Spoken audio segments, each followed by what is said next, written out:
Hey everyone, welcome. We'll give it a few seconds here, a minute or so as folks are joining in. We have I think 275 security leaders registered for this event, so it should be a packed full event. Thanks everyone for submitting questions in advance, and really looking forward to our discussion today. We'll give it another minute. Wayne, did you want to share the disclaimer before we jump in? Sure. So myself, Josh, and David, all three of us are employees of the National Credit Union Administration. The opinions expressed during this session are our own views and do not necessarily reflect those of the National Credit Union Administration or the NCUA board. And any references that we do make during this session to a vendor or a vendor name or organization do not constitute a endorsement or recommendation. These are just merely examples that we're using during our session. Thank you so much. It's great. And we did collect a lot of questions. Obviously, folks submitted questions, and we kind of summarized the top questions that we'll be going through a discussion. But if you do have additional questions, please submit those in the Q&A. Lucas and I will be kind of filtering those through. If there's anything that the panel doesn't feel comfortable answering over the event, we'll definitely share them with them in advance, after the event, and maybe there's an opportunity to get those questions answered later. But before we jump into discussion, I want to do some introductions. First, I'm Taylor Wells. I'm with Rivial. We're going to do a little fun fact as we go around. My fun fact is actually not very fun. It's interesting, though. I was actually a victim of a cyber crime when I was 12 years old. It involved eBay, a Russian scammer, and my favorite laptop. And I'll just leave it at that. If you have any future questions, you can reach out to me for the full story. But and then 20 years later, I'm obviously working with Rivial and in the cybersecurity space. So let's go to you, Lucas. Awesome. Thanks, Taylor. Yeah, Lucas Hathaway, Chief Revenue Officer here at Reveal Data Security. Taylor's fun fact is awesome. I don't know if I have anything that cool or exciting. I was just going to say, prior to cybersecurity, I worked in the music industry here in Nashville in recording studios doing audio engineering and producing. With Thanks, that, Lucas. I'll pass it to you, Wayne. Okay. My name is Wayne Trout, Regional Information Systems Officer with NCUA. I guess my fun fact, and it kind of snuck up on me, is this year marks the 20th year of the Regional Information Systems Officer program. And I was the original one, and I'm still here. So I've seen the evolution of our NCUA exam program, as well as the fun fact for me is back in the day, you used to have to pay for bill pay. Now it's just part of the norm. It used to be $5.99 for 6 bill pays per month. Anything beyond that, you paid a little fee. So I've been around a little while. Thanks, Wayne. Joshua. My name is Josh Walton. Like Wayne, I'm a Regional Information Systems Officer for NCUA. Fun fact about me, in the last year, I've taken up motocross and trail riding with my 13-year-old son. And so we both gotten dirt bikes in the last year, and I'm desperately trying in my 40s to keep up with him and stay alive at the same time. So that's, I'm trying, but it's tough. So That's awesome. David. Good morning. I'm David Swigart. I'm also a Regional Information Systems Officer with the Western Region. I'm out of Beaverton, Oregon. I've had 10 years with the agency, 20 years in the Marine Corps as an intelligence analyst and cryptanalyst. And so I've been working in the DoD, IT and corporate environment, as well as the financial sector for the last 20 years. I think my fun fact is I like to work on and restore cars, and I'm working on my 62 Fairlane that was my grandfather bought for us originally, and converting it to an electric vehicle. So that's becoming it's been a fun challenge. That's awesome. That's Thanks, it. David. That's great. And small world, I live in Scappoose, just right across the way from you. So I know exactly where it's at. weird. We're in the cloud, but also so close at the same time. That's hilarious. Well, cool, folks. Also, kind of some other housekeeping. We are recording this, so we'll definitely share it after the fact. if you want to share it with your team or if you want to rewatch the recording. Once again, for folks that just joined, if you do have additional questions, we will be filtering those and hopefully have some time towards the end to answer them. We are also going through a list of pre-submitted questions. And so if we have time to answer more, we will. If not, we'll try to connect afterwards to get those questions answered. So let's jump right into the first question here. First question is, to start out, we had numerous questions come in around what to expect for 2024 exams. Will the ICE statements be used, and what specific areas of focus will there be? So Wayne, let's start with you. Any thoughts on this question around the ICE statements? So just last week, NCUA decided to release their 2024 exam priorities, and in that document, you'll find the information security, cybersecurity section. And kind of what's been outlined for this year is the cyber incident reporting is one, as well as, let me see here, we have some of the other, I know we're always looking at the third parties and kind of their role in incidents and incident reporting, as well as our normal information security approach. So the exam questions that we're using in the ICE tool, there are going to be 4 new ones added. I'm working currently on the beta of our new program, and they did add in 4 statements that we're going to be using on all exams, which are related to the incident response. Has the credit union implemented training on the new incident response reporting rule? Has the credit union looked at contracts with third parties to address, again, the incident reporting rule with the 72-hour time frame in there? And then there's the additional 2 that'll be in the actual program itself to identify the 72 hours. So a little bit more focus on the incident response. We're continuing to see attacks on the credit union sector. So as a response to that, I mean, we're kind of, again, regulators are always kind of lagging a little behind on some things. So we've been doing the same information security reviews. We're just going to put a little more emphasis on the incident response because, unfortunately, credit unions have now become a significant target for the cyber criminals to come after. Thanks for sharing, Wayne. Joshua, anything to add? I think Wayne covered it pretty well. Like any exam we do, whether it's IT or whether it's not IT, it's always risk-based, right? So we're looking at different risk factors whenever we go into an exam, whether they're prior issues or different things like that. So just kind of keep that in mind that the depth of the review will depend on prior issues that were found or other risk factors that we noticed during the planning. And it can also depend on the examiner, the examiner experience level. So if you have a general examiner who's doing your IT review, they're going to stick to a higher level review compared to if you get a RISO like Wayne and I or David in there. We're going to dig a little deeper and look at things a little bit more through. So, thanks, Joshua. David, any thoughts? Anything color to add to that question? Yeah, I think the only other thing that I would add is that the ICE provides standardization from exam to exam, and we have, with the core statements. If it's a smaller credit union, there's fewer questions, but with the core examination, every examiner should be asking the same basic questions. When you get into the Core Plus section of the ICE tool, then there will be some expanded questions that, based on our experience, we'll delve into. But the biggest thing I would say is that it provides standardization. I know we've been through several iterations of examination tools over the last several years, and this should provide a more standardized review, so you're not getting a different flavor each time an examiner comes in. Thanks for sharing, David. It's great. Fantastic. Let's move on to the next question. This is, I know, near and dear to Rivial and what we do. What will examiners be looking for around IT risk assessments in 2024? And David, let's start with you. Any thoughts there? Sorry, I was trying to get unmuted. I think the most important thing with the risk assessment is that it's threat focused and it's an evaluation of the organization's threat environment. A lot of times we'll see other assessments done where they don't actually, where the organization doesn't evaluate their threat landscape and threat vectors, and then evaluate the controls that are associated with it and measure their risk.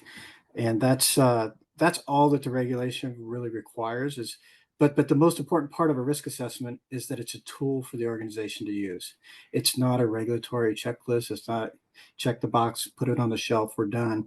It should be a dynamic process that is used throughout the year, and as the threat landscape changes and as the infrastructure has changed in that organization.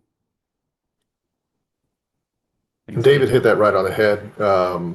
It's most important, first and foremost, it's the institution conducting its risk assessment to determine what its risk assessments are, or its risk levels, what its threats are. It's not for, hey, the regulator's coming, I got to get it done. And that's one of the challenges we see is some of the controls that we see credit unions take, or some of the actions they take, it's simply being done to address some finding that's been written on a previous exam. And everything that we try to do is to bring a credit union to a point to where they are assessing the risk, they're identifying their threats, they're assessing the quality of their controls. Do they need to get better controls? Do they need to get stronger controls? Are the controls offered by the vendor appropriate, or do they need to push that vendor to do something even better? And that's one of those things that's really key for us in our job is, and that's where we get the satisfaction, is getting the credit unions to see their risk and assess themselves, and then take that and make that a part of that holistic process. Not my favorite word there, but make it part of that process. It goes all the way through the institution, from identifying the risk to assessing their controls to making decisions based on those factors, not just simply checking the box because NCUA or the state regulators coming in. Thanks, Wayne, for adding that additional insight. Joshua, anything to add before we move on to the next question? Not much to add to Wayne and David. The couple of things I always look for, when I'm going in and looking at a risk assessment is, I kind of try to break it down into content and structure, right? So, the structure, a lot of credit unions will follow the guidance in the appendix, right? List their threats, their impact, their likelihood, the various things, which is great. But then you start looking at the actual content, and kind of like Wayne and David both hit on that, they're doing it to appease us rather than using it as a tool to better understand their threat environment and proceed from there. So again, use the risk assessment as an internal tool. It should be something you want to use, not something you have to use. So thanks, Joshua. That's great. Fantastic. Let's move on. Oh, David, did you have something you wanted to add? There's one thing else I would add, and this isn't in the regulation, but it's a necessity, and that's when you're evaluating risk and accepting risk, then what is the authority, or what is the threshold that establishes what level of risk is acceptable? And a lot of times we don't find that. And you have strategic risk levels for other areas, whether it's credit risk or ALM risk and things like that. But a lot of times we don't see anything that outlines or establishes what acceptable cybersecurity risk is for the organization. So it's important to have that. So when you're accepting risk, it's just not an arbitrary acceptance of risk. It follows internal guidance or standards. So that's the only other thing that I want to add it to. Thanks, David. Fantastic. Let's move on to the next question here. Do you recommend that organizations use any specific framework internally for their annual IT GLBA audit? Can they use the ICE controls or statements for their annual external IT audit? I'll start with you, Joshua. Any thoughts there? Sure. So I always recommend using any available resources as part of the annual audit process. But really, you need to back up to the prior question, because the risk assessment process drives the audit process, right? So you're looking at your risk assessment, you're seeing where we have threats, you're seeing what controls you have in place, and then you want to test those controls, right? That drives the audit process.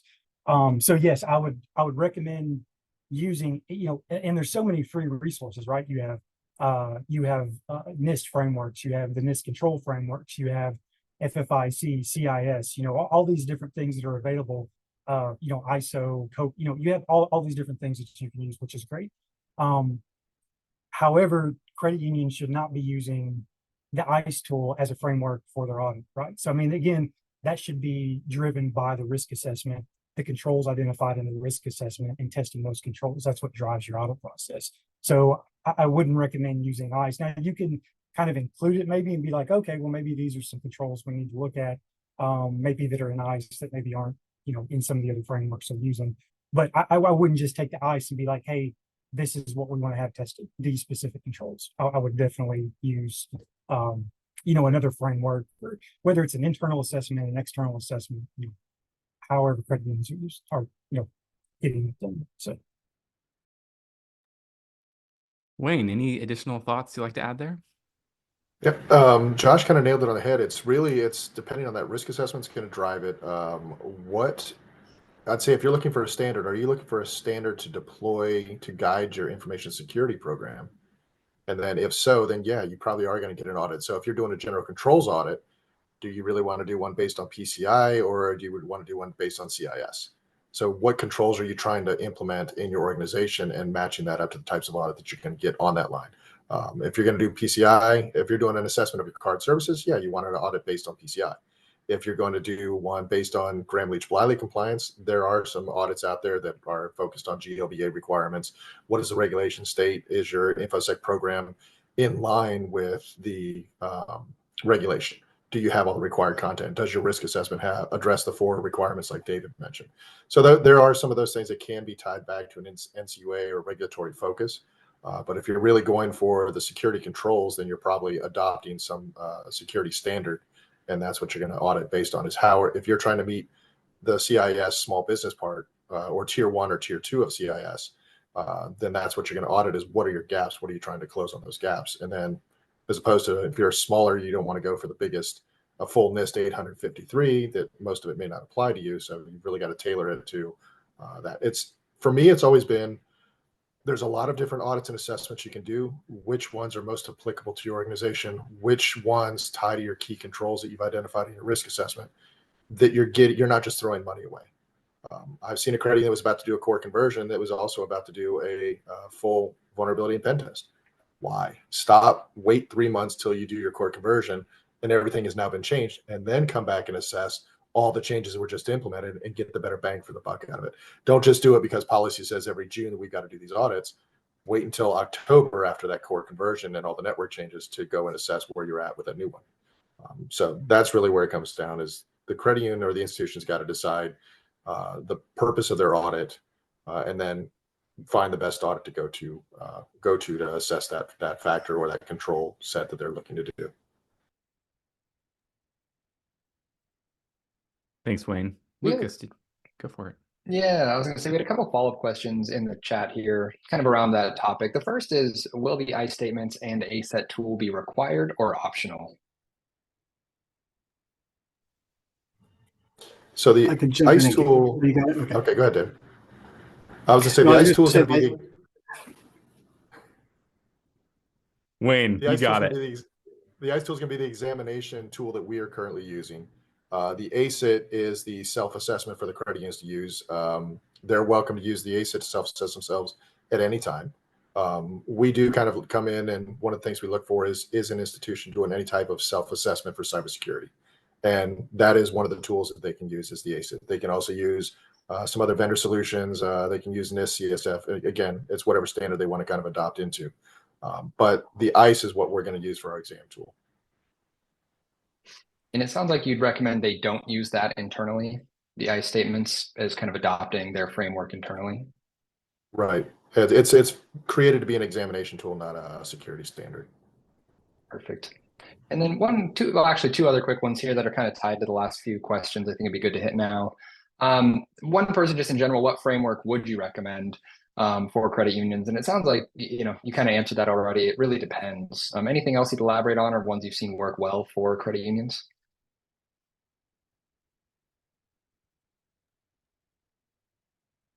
I can jump in on that. We typically see a blend, but it really depends on the city of the credit union. So, if CS has a nice navigator for implementing controls and evaluate controls, and it's a recognized framework that works well. But there's not a specific requirement to use it. NIST is easy to implement.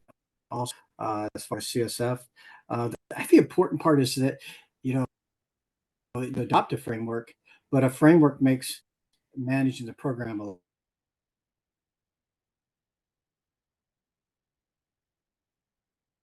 Uh-oh. Can you guys still hear David? is much easier or made easier by having that framework. But also, if they're implementing the CIS benchmarks, which I think I mentioned, that ties in with the CIS framework. But that's not the only one out there. I mean, there's the Australian Signals Directorate Essentials 8 out there. But really, I think I agree with what Wayne said earlier that whatever fits the organization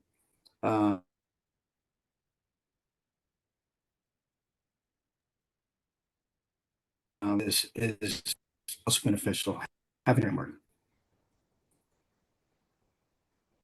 Perfect. Thanks, David. Sorry, I think you're breaking up a little bit. We know we got some ice storms going on there. But I think we got the majority gist of that. One other quick follow-up from 2 questions ago. Someone asked, how do small one-branch credit unions conduct risk assessments? And I know I certainly have my biased answer to that, but I think they probably want to hear from you guys.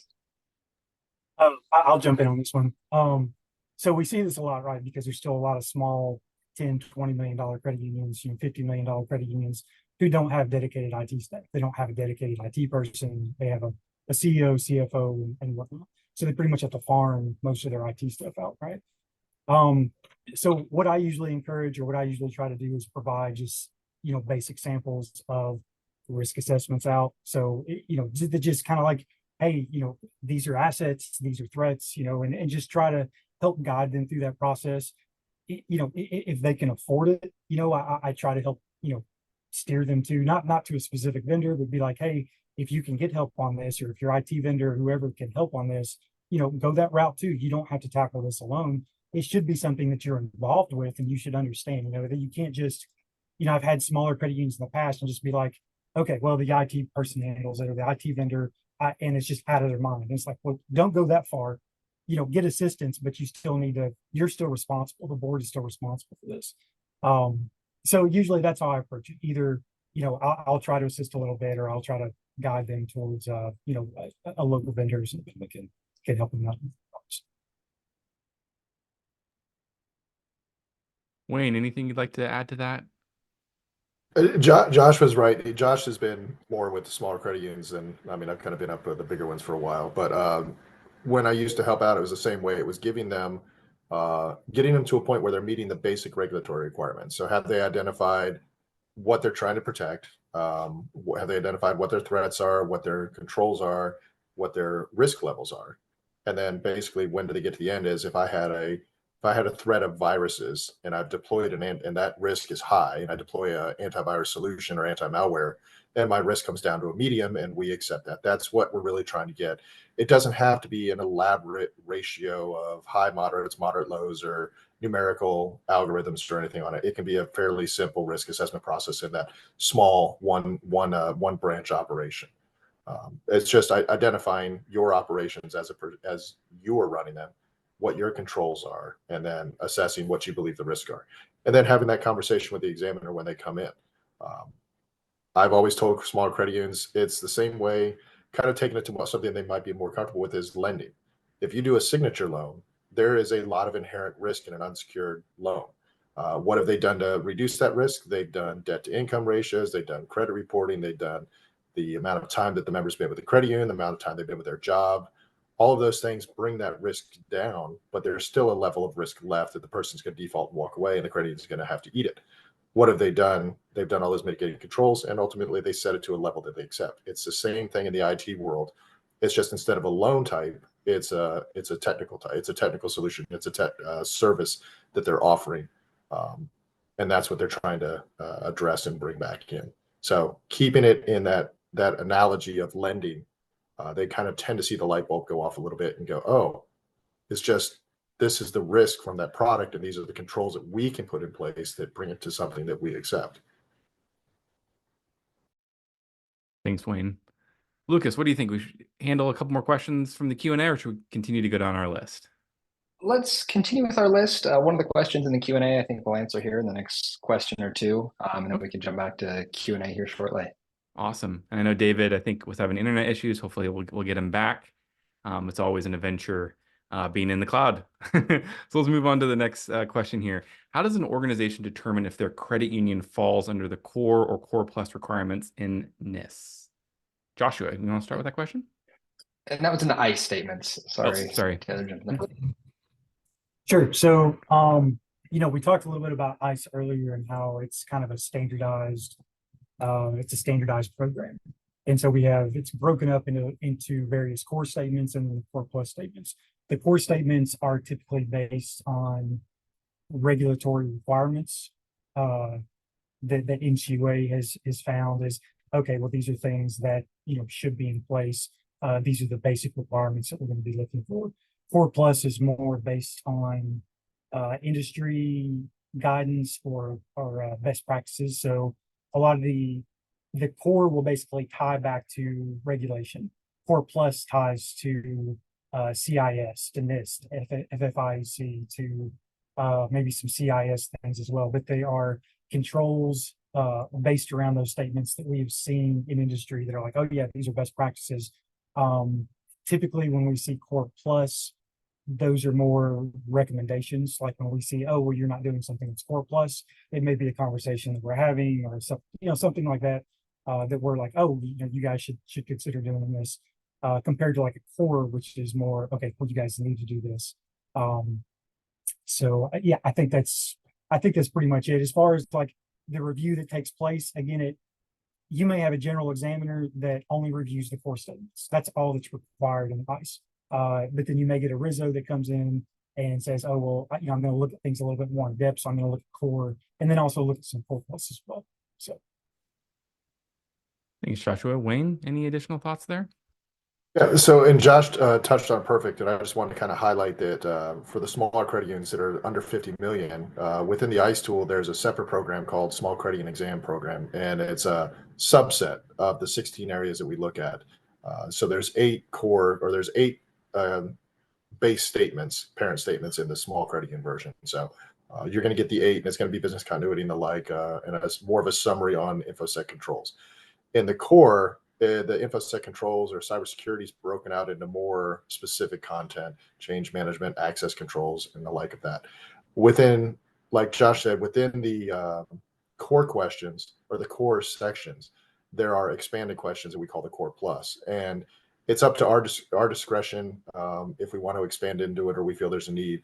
But there's also an additional set of question areas that are core plus on their own. They don't have a set of core because they're not directly tied to the regulation, but they do have a set. So one of them is kind of a project management section.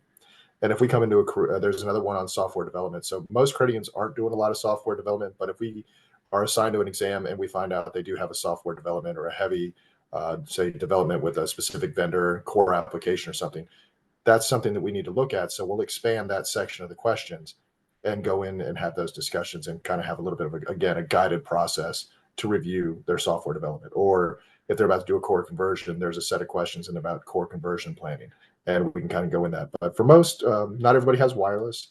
Not everybody has a core conversion on the schedule. Not everybody's doing software development. So those are some extra core plus sections outside of those core 16. They're there. So core plus for us is a deeper dive into a specific section. And also core plus is some additional topic areas that we might need to review based on a credit union's operations. Thanks, Wayne. Lucas, any questions in the Q&A that relate to this before we move on?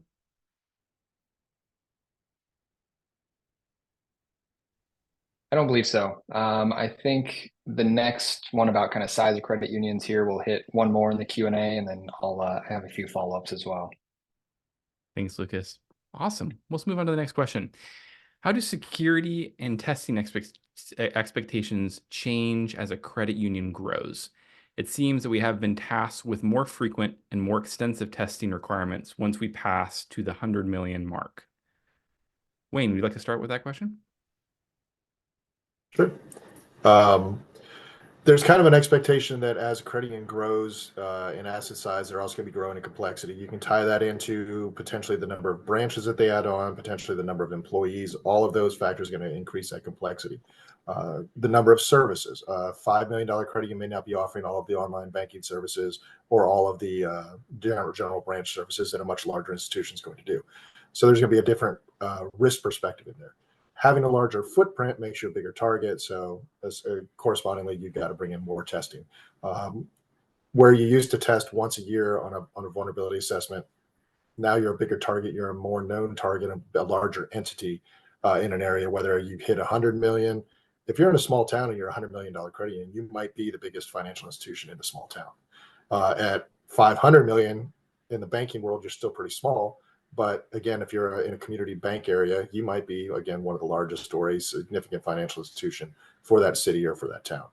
And that's where that expectation is based on your presence and your potential impact of if an incident was to occur on your institution, on the populace of that area. That's where we kind of tend to push the frequency or the types of testing.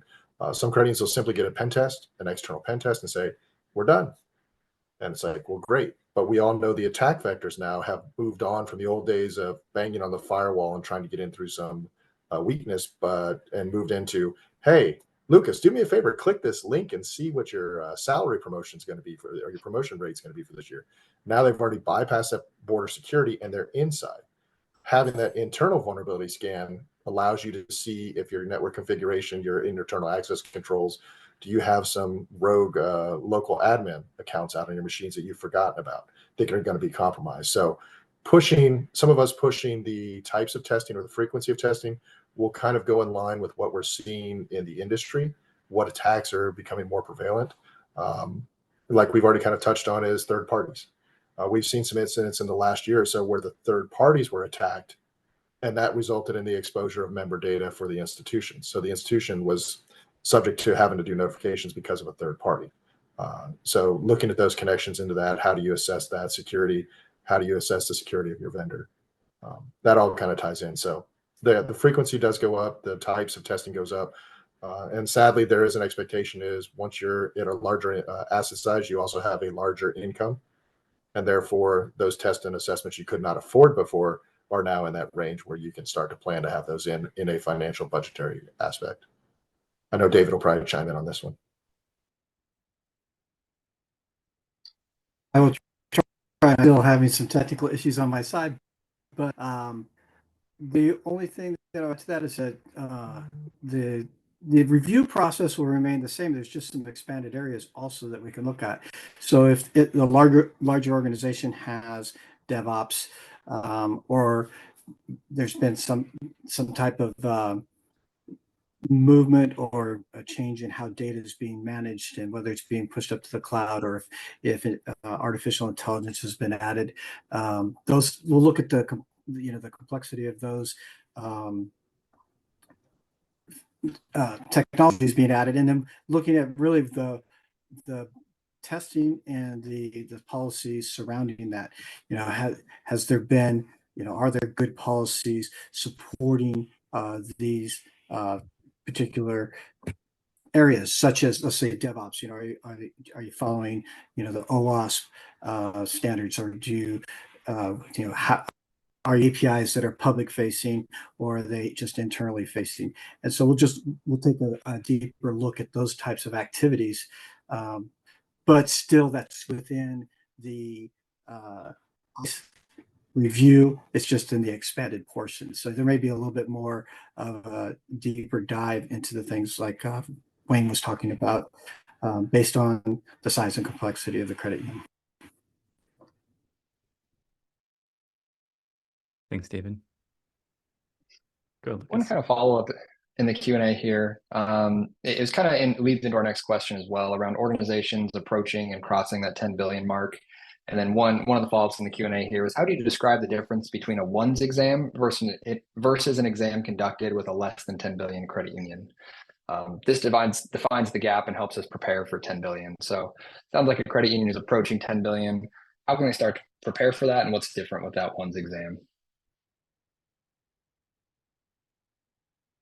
Wayne, you want to take that question? So the old benchmark used to be 10 billion was when an institution would cross over into the purview of the ones office. They changed that I think 2 years ago. Josh, a little head shake there. Yeah, about two years ago, I think they changed it and they raised that benchmark to 15 billion. So now, once a credit union hits 10 billion, they are going to change as far as a compliance perspective and fall under CFPB as part of Dodd-Frank exposure. They're going to have that once you cross that 10 billion, that triggers in. But the examination process, you'll still remain with the regions until you hit the 15 billion, and then they migrate you over. But as you're approaching that benchmark, ones in the region will collaborate together, and we bring in, from an IT perspective, we will bring in the IT folks from the ones group, and they will do an examination with us, and they will just kind of be looking to see where an institution sits from their controls and their compliance and how they're doing things operationally, so that then when they bring them in, it's a little bit more seamless once they move into the ones program. They kind of have an assessment of, is there a lot of gaps in their controls? Is there kind of some weak policies that are still fairly basic and need to be beefed up? So then when ones takes it, they can come in and they can have those conversations with management, and they can point them out before they cross over as, hey, your policies need to be a little bit more robust. Your auditing types or testing or frequency needs to become a little more effective. Or, hey, at 10 billion, you really, or when you get bigger, you need to have a more of a risk tolerance or a risk appetite that you may not have defined as a smaller institution. So that's kind of some of the change that'll come when you go from the region into the ones program. But again, it's not going to happen until you're over 15 billion. One other follow-up around that came in kind of while you're answering is, in regards to asset size, were there any key core plus areas that will most likely be looked at for a 10 billion plus? It sounds like this is over 10 billion, less than 15, but key core plus areas that an examiner might dive into this year. Oh, go ahead, Josh. Okay, well, I'll just chime in real quick. Again, it really just depends on risk. So it depends on what specific areas. Well, it depends on a couple things. So one, it's going to depend on the risk. So an examiner or a RISO is going to look at it and be like Wayne mentioned, if they have any kind of software or app development, then they're going to probably look at that core plus area. If they have internal audit that is heavily involved with IT review processes or is reviewing the IT functions internally, they're probably going to look at that. So it really just depends on that. The other thing really depends on the RISO, or the examiner, because every examiner, again, when they go in and they look at things,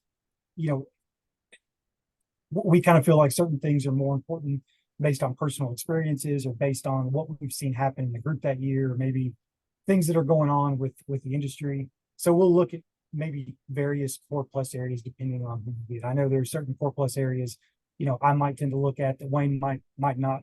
And then there's certain things that Wayne might look at when he goes in that maybe I don't always look at.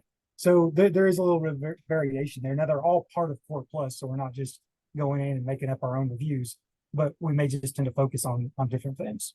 And usually it's not a huge variation, but you may see something.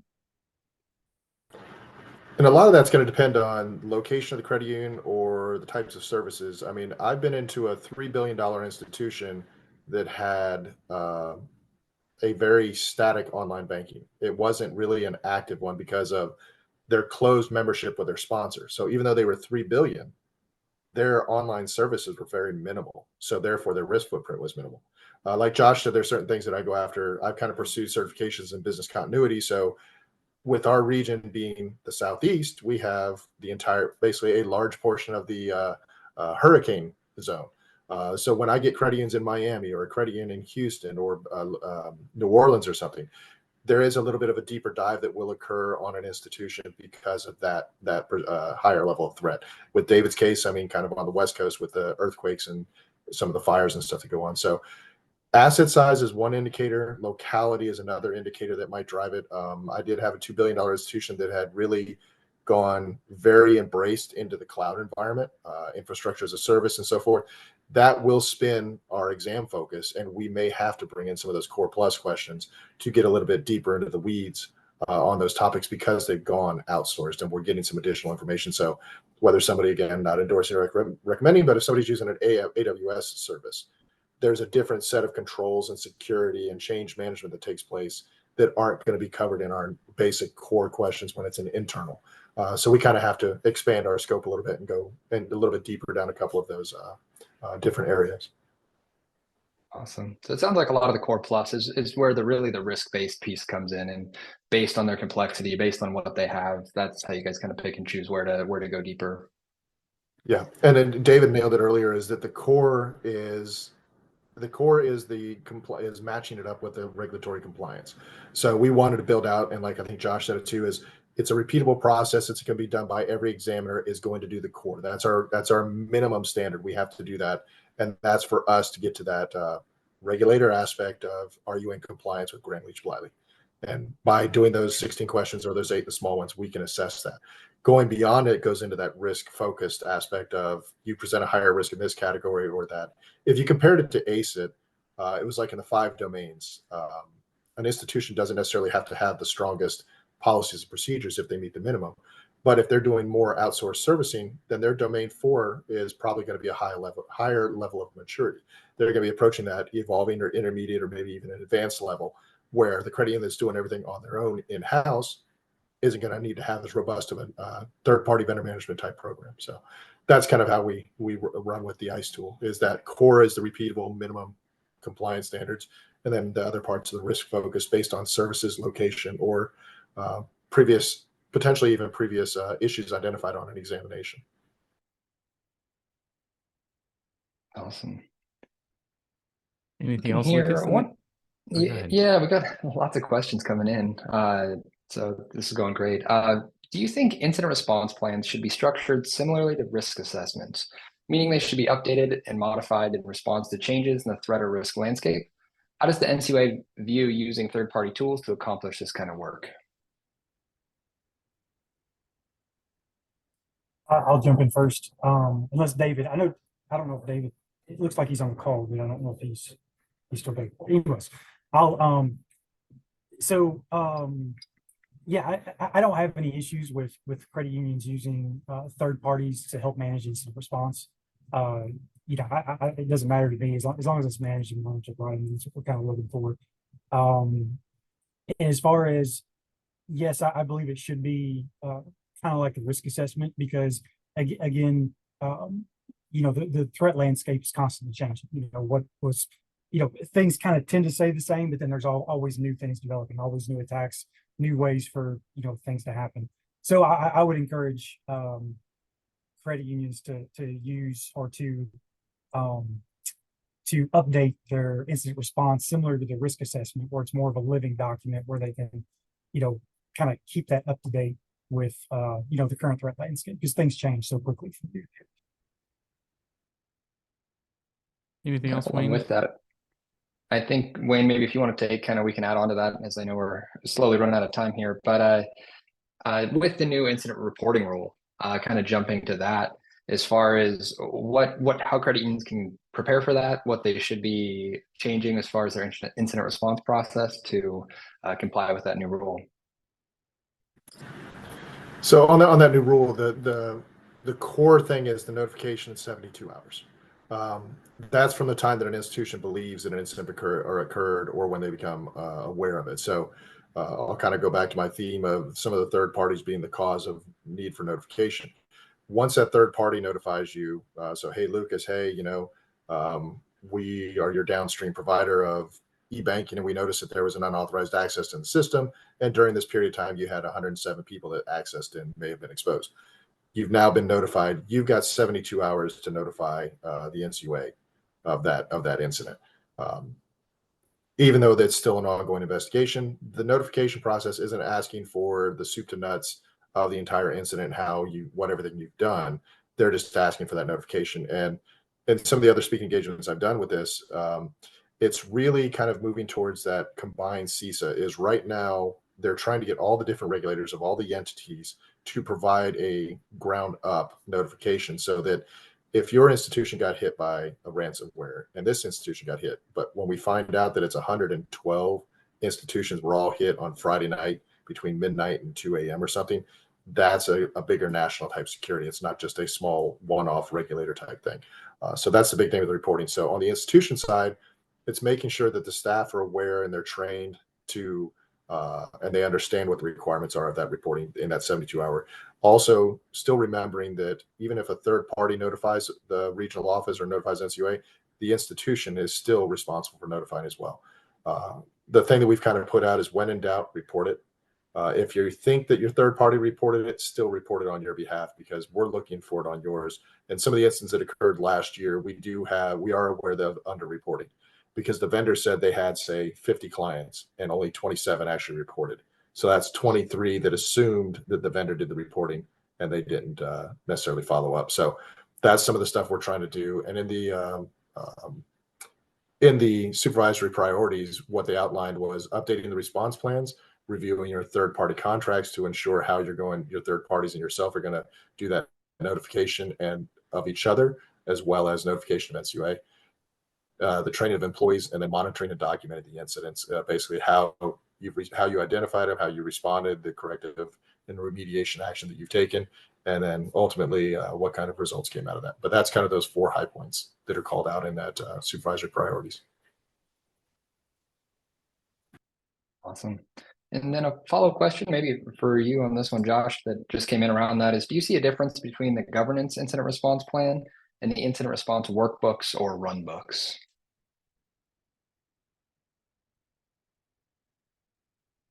I think you might be muted. Sorry, Josh. Yes. Yeah. We got the one time in, right? Hey, you're muted. That's a good question. I don't know. I'd have to think about that. Wayne, do you want to try to take that one? Because I'm not sure I have an immediate thought on it. So the difference between the governance incident response and really, so what I took it as is kind of a high-level incident response policy, incident response plan, and then specific kind of playbooks, like maybe incident-specific workbooks, playbooks that they have in place. What you see is the difference in those, kind of what you recommend around that. we always understand that there's a need to have a higher level, broader based policy that's going to say, we're going to enact. We have an incident response team. It's composed of these people, the regulatory requirement, but we want to have that supporting procedure, the playbook as you refer to it, that kind of calls out what you're going to do. You may be reacting differently to a ransomware attack as opposed to some other type of technical disruption or incident that's not ransomware related. You might be reacting differently if it's a ransomware where it's a brick and encrypt. I can't get to my data versus the ransomware. We stole your data and we're now going to start releasing it on social media if you don't pay the ransom. Two different ways that they may be reacting to similar to basically a ransomware type incident. So having that playbook to kind of call out the different responses is great for our perspective, because it really puts it in play that when something does happen, the credit union can react more quickly than trying to sit down and go, oh, what do we do now? This one's a ransomware and it's a little bit different than a virus. And so we like to see it, the playbook. We'd like to see it. It's not a requirement, but we'd like to see it that it's called out, or at least the scenarios or potential scenarios that management expects are listed in that program or policy. Again, leading us to the fact that management's aware of what threats are persistent with them and that they're somewhat ready to react to those. Sure. Absolutely. One other that came in through the chat and is kind of tied to one of our questions here is really around, over the next decade, technologies such as AI, cloud, and the anticipated emergence of quantum computing. How will, this will obviously change how credit unions secure their data. How will the NCUA incorporate these changes? And I know that the one that came in from quite a few folks prior to the event was specifically around AI. What you guys will be looking for this year, if there's anything and expectations of things they should have in place, whether that's the policy, controls, all of those types of things. I'll jump in on that one first, Wayne. Generally when we do IT reviews, again, we're kind of following the ICE statements, right? And so right now there's not anything specifically built into, the ICE statements regarding AI or quantum computing. There is a I believe, I don't even believe there's a cloud section in the ICE yet. So Wayne, I don't think it's built in a core plus yet. So, yeah, so we typically will look at those things. We just haven't, like, well, at least for me personally, I haven't run across a credit union yet that's actually using AIs. Have pushed that out as part of any kind of internal application or solution they're using. I know it's coming. It's just not something we've looked at yet. And I'm assuming, the central office usually picks up on those things and starts pushing out guidance down to the regions as they become more predominant. So, you may have, or whenever you have a RISO or somebody came in or come in during your exams, they may have those conversations with you and they may kind of look at it. But right now, those areas aren't part of ICE. Yeah, so having been part of, done my stints up in the central office over the time, a little bit of the way that the FFIC, so the regulatory financial institutions work, they will have symposiums on an annual basis where they try to identify upcoming threats or upcoming areas that need additional guidance. Like one of the more recent ones was cybersecurity insurance. So the 5 agencies got together, they had presenters come in, they talked about all the topics, the risks, the controls, and they go through and they determine if it's a topic that they need to develop some guidance on. And in cybersecurity insurance, they did. And once they do it, and the agencies that are involved all buy off on it, the language and everything goes through, they will issue a guidance, and each agency puts out the FFIC guidance through one of whatever means that they determine. Like I mentioned earlier, regulators lag. New technology is great. We encourage new technology, fintech, all those things are great until something bad happens. And then until somebody writes a senator or congressman and they have a complaint that their data was exposed and now they're getting robocalls every day, whatever it happens to be. So the regulation side will lag behind, which is where it comes into our standard examination program. I did have one institution last year that I did a deeper dive on their coding and development. And we got into the conversation about the use of AI in coding, and were they using any type of chat GPT kind of solution to help with developing coding. Again, it's great. Here's a product that can take and reduce your error rate in your coding and make it more efficient and more scalable, working in whatever aspect. But the conversation we had, and in this case they had a policy that stated how they were allowed to use AI for coding. And the specific types. Some of the chat GPTs, they whatever data you put in it, they own it. So I think it was Samsung, not endorsing or otherwise, that their developers put out some source code, and that chat GPT owned the source code after that point, and now it's out there in the wild, and you can see what it is. So having some of the controls or policy procedures, how you're going to use AI. If you're going to use AI in your SIM or some other security solution, which ones are you going to use, which vendors, which solutions are going to use, and how are you going to do that? The same thing with using the same AI solutions for coding or development. Which ones are you going to use? Which ones are you allowed to use them, and how are you allowed to use them? So putting the guardrails or the boundaries that you're allowed to use the AI. On the quantum side, quantum's still a little bit of ways. When it does, it's for me, it's is management aware of that future threat? Once quantum comes, the encryption as we know it is going to be the concern. And then it's going to become, what is that new security solution that can withstand the quantum power? So that's kind of where we're going to be looking. So regulations lagging. Once it kind of becomes more norm, then it becomes kind of more of our exam program. But right now it's a little bit of few and far between than what we see. Awesome. I'm going to kind of combine 2 questions here. What are some successful ways you've seen technical IT and cyber staff get buy-in from non-technical staff regarding healthy cybersecurity implementation and best practices? And do you have any examples of cybersecurity key risk indicators or key performance indicators that we can present for executives and board members? Yeah, I'll jump in first, Wayne. Really it's tone at the top, right? So everything's driven down from the top. If your board is not cybersecurity focused, then you're gonna have a hard time selling any kind of additional cybersecurity measures or means or anything that you want to do. You're gonna have a hard time. I know when I go into credit unions, and I'm like, some credit unions I go into, and even for their asset size, I'm like, wow, you guys have a lot of solutions in place, and I mean, you spent a lot of money. And they're like, oh yeah, our board's like really on board with making sure our members' data is secure. And that's really the key factor for every credit union I go into, whether I go in and they have very minimal or have a lot, it's always the board that's either on board with it or not on board with, spending it. So really, I would say it's turned at the top right. It's just driven down.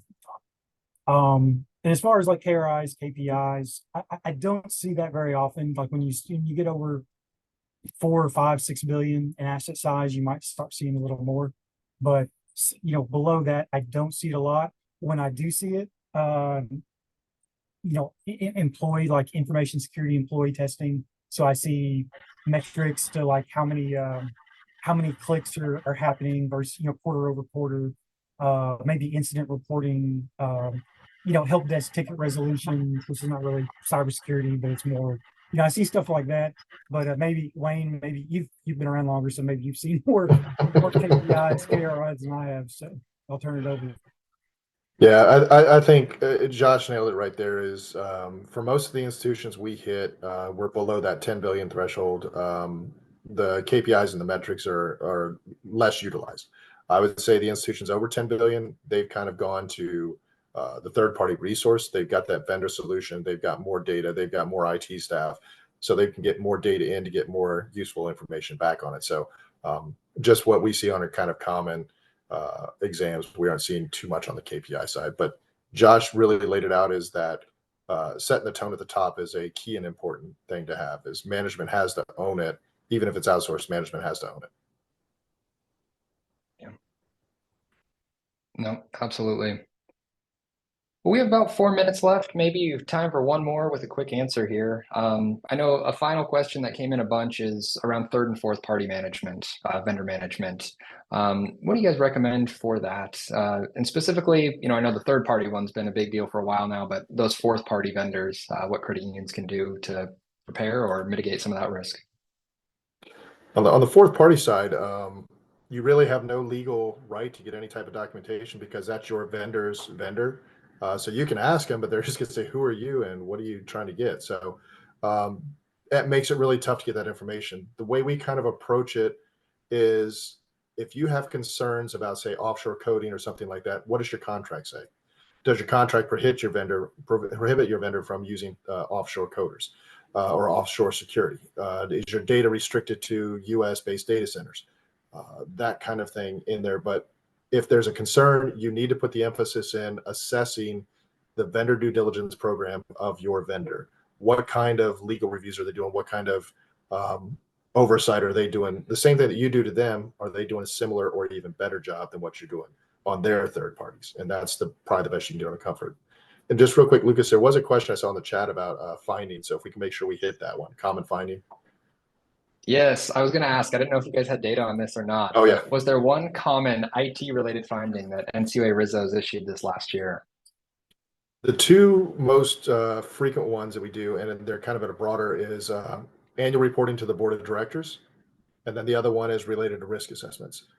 We kind of touched earlier, is that risk assessments, a lot of time we're giving something that's not a risk assessment, like the ACIT, and they think they've done the risk assessment and then they provide it to us and we're like, no, that's not it. So that's going to be the finding.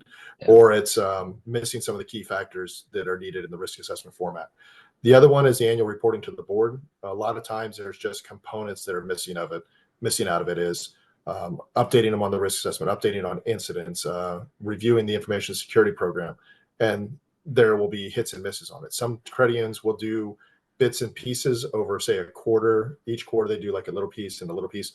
And then they kind of end up leaving something out by the time you get to the end. So one approach I've kind of taken is that presenting it through the quarter is great, but then have a wrap up whenever you do it. So maybe end of fiscal year, end of calendar year, you do a wrap up. During this year, this is what we've told you. So it doesn't have to be all the details and stuff, but it's like, hey, we had 3 incidents that were addressed in the ...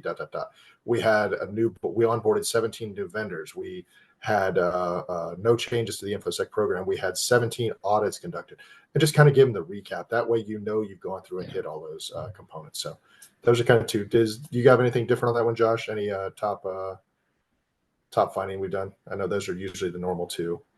Yeah, that sounds usually risk assessment and annual reporting. I'd say BCP and instant response are other ones that seem to be common.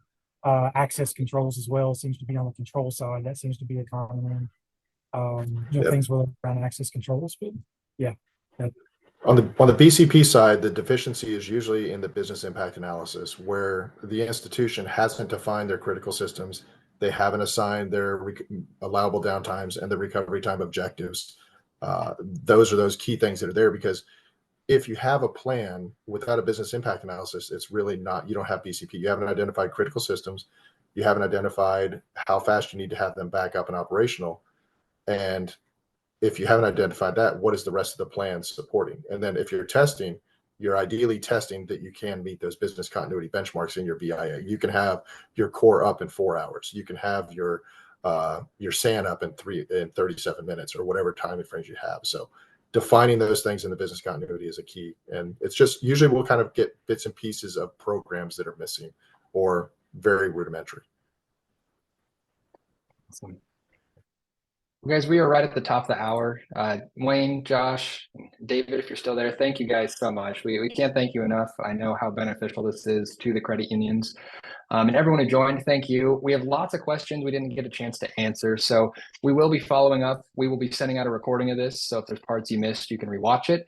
And then we will do the best we can to follow up on all the questions we didn't get a chance to get to today. So thank you, everyone. I hope you guys have a great rest of your afternoon. Thanks, Taylor. everyone. Thanks, Lucas. Thank you. Bye, guys.